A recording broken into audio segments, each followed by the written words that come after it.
For years, she was known simply as the Babushka Lady, but now we know her as Beverly Oliver. And Beverly, welcome to the show. Thank you. You were in Dealey Plaza taking movie pictures at the time. In fact, not too far from Gene Hill and Mary Mormon, but you got into the middle of the street. How did you get out there when nobody else could? In the middle of the street? No, we were just in the grassy triangle because I came in the back way. I came down Commerce Street and crossed across Commerce Street and then across Houston Street and then walked across the two grassy triangles to where I was standing.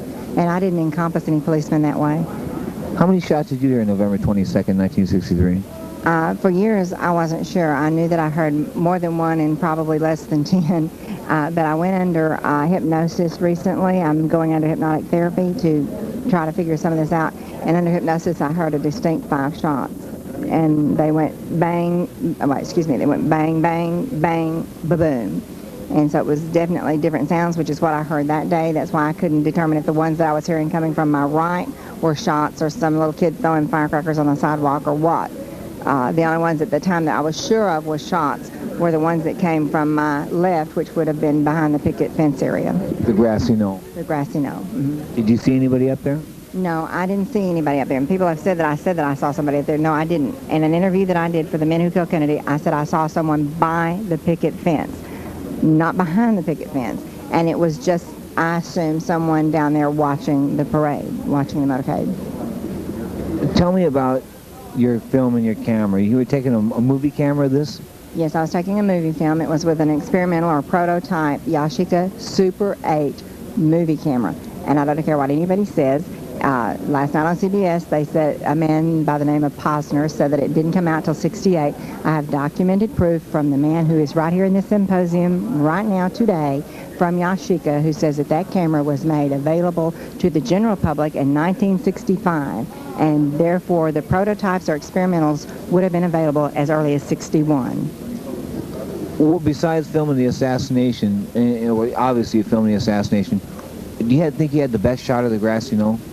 Well, I don't know because the film was never seen. I should have had because I was the closest to it that was taking movie films. But on the 25th of November at around 7:45 that evening, a man claiming to be with the FBI confiscated my film with the promise of returning it in a few days after they developed it and looked at it for evidence. And, of course, no one's seen the film since. Does the name Regis Kennedy come to mind? Yes, it was Regis Kennedy who took the film.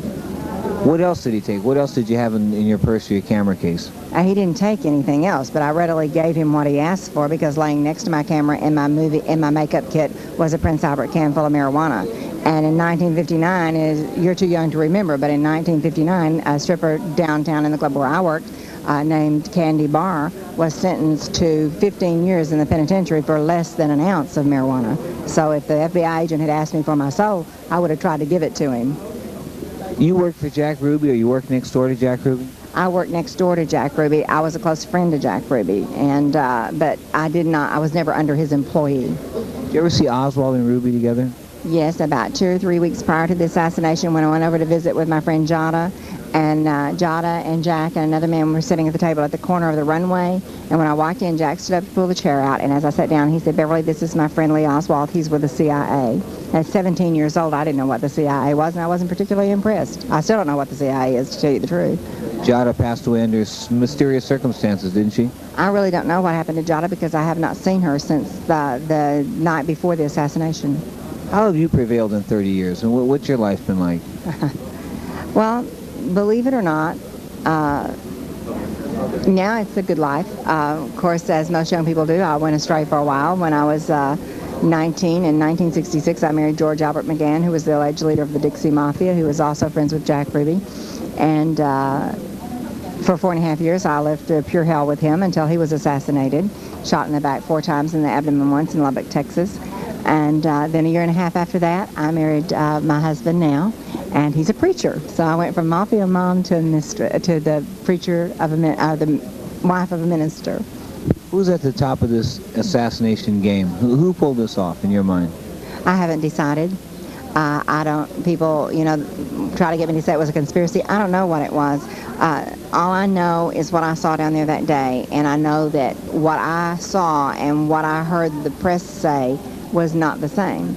whether there was a big sinister plot involved, whether the government was involved, the mafia, the CIA, whoever, I don't know. I'm here this year to learn. My book went to the press last month.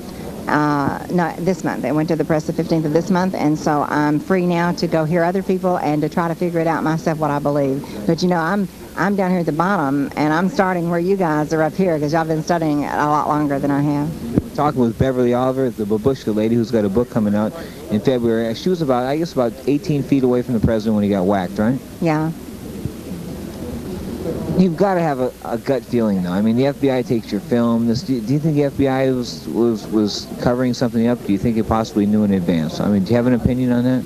Well, I haven't decided yet, and I know that I'm blonde, and I know that I'm relatively dumb or naive or whatever you want to say, but I still have hope in my heart that that film is going to show up, and we're in the process of trying to find it, and I still have hope in my heart that it's just accidentally been misplaced somewhere, and it is going to show up.